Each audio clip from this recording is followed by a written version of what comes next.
This is A Sister's Journey, an upcoming indie run-and-gun precision platformer and Metroidvania by developer Florian Lackner. What started as a passion project over 10 years ago will now be his first published project once it comes to Steam this year.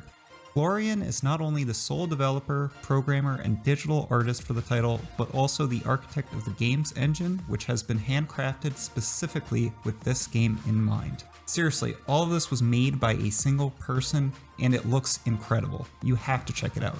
And no, despite a similar look and the inclusion of some tough platforming, this game is aiming to be closer to another cult classic indie game that isn't called Celeste. This lesser-known indie title could be the next big sleeper indie hit that deserves to be on your radar, and I'll tell you why in this video. Welcome to In Development, the new series where I highlight some of the best indie games being worked on today. And no, I'm not just showing the trailer and reading a description given off of Steam, but digging through to find some of the best clips, images, and nuggets of info shared by the developer to date. Here I will share the developer's inspirations for the game, planned release dates, if and when a demo is expected to be released, and whether this has or will have any crowdfunding for the game. Okay, let's talk about the story. A Sister's Journey will follow Violet's search for her sister who has mysteriously disappeared just before their long-anticipated reunion. And not just that, but strange events start occurring which will impact Violet's journey. While the developer intends for the game to have a rich and emotional story with cutscenes accompanying key moments, the dev primarily wants to keep these cutscenes brief to keep players back in the action. For those that want to dig a little deeper into the world, there will be optional areas to explore, NPCs to chat with, and mysteries to solve. The game's trailer also indicates that there will be many mysteries to be uncovered during your adventure, including some sort of corruption that hints at something a bit more sinister will be at the heart of the story. Okay, we spent way too long without talking about this game's art style. The environments and particle effects look incredible, from snowy forests to lava-filled caverns to these purpley landscapes. I don't think I need to sell this to you. I mean, if this little guy fishing doesn't do anything for you, I don't know what will. Actually, maybe this good boy does something for you.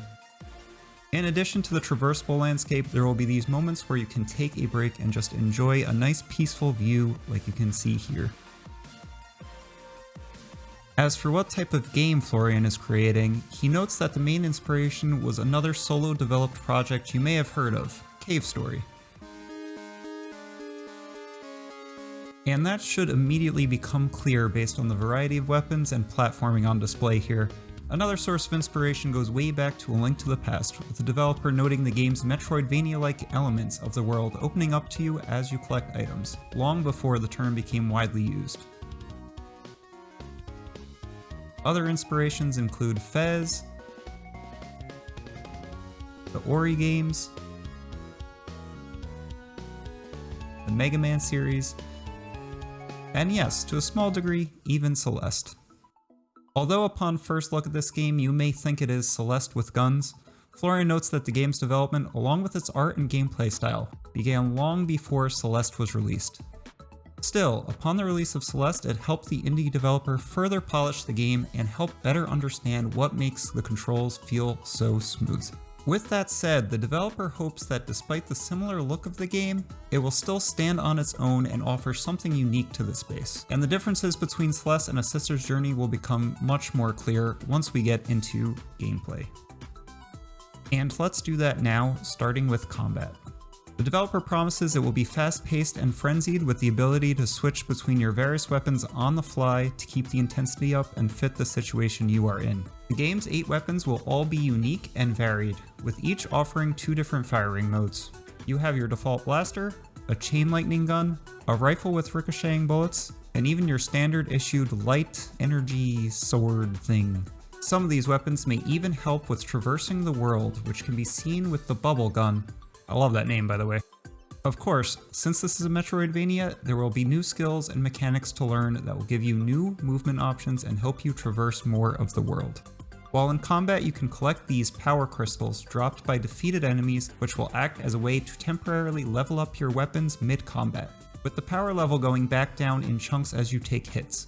There are also these collectibles called components, which can be used for permanent weapon upgrades. They can be found either hidden in the world or as rewards for successful platforming challenges. The game promises to have over 100 upgrades available to obtain for your weapons, which sounds insane. As for other collectibles, we have these crystal scarabs acting as the game's currency, health crystals, which, increases your health, and more items that have still yet to be revealed. As for the difficulty, the developer's intent is for the game to be tough, but give a fair challenge, promising there will be many deaths and some trial and error required for some of the challenges faced. And if you want a more casual experience, well, you're in luck, because there will be a spiritual guidance mode allowing you to turn it on at any point in time to either help with some precise platforming, increase survivability in combat, or increase maneuverability around traps and hazards. Okay, let's talk about sound design.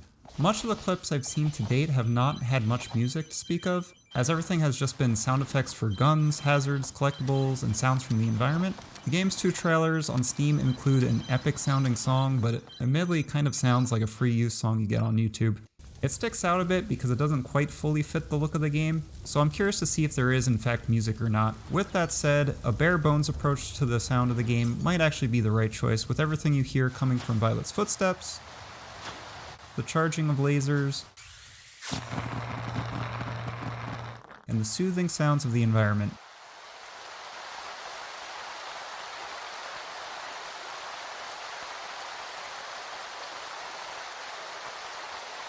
And for what it's worth, the sound effects I did hear from these clips all sounded excellent and well crafted. From the crunchiness of these bones and the crackling of these bullets,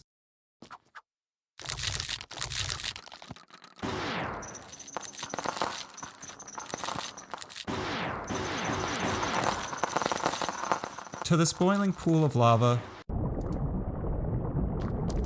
and ricocheting bullets and the rush of water. The collectibles have a catchy jingle to them, and heck, even the menu has a nice ding when scrolling through the list. It's oddly satisfying. Okay, that covers some of the best bits of the game I could find. While the game did make an appearance on Kickstarter back in 2019, it did fly under the radar and was not successfully backed. And the developer has noted that he believes this is due to its sudden release on Kickstarter without much marketing ahead of time. Still, Florian was determined to complete the project, even suggesting that a demo could be coming as early as February.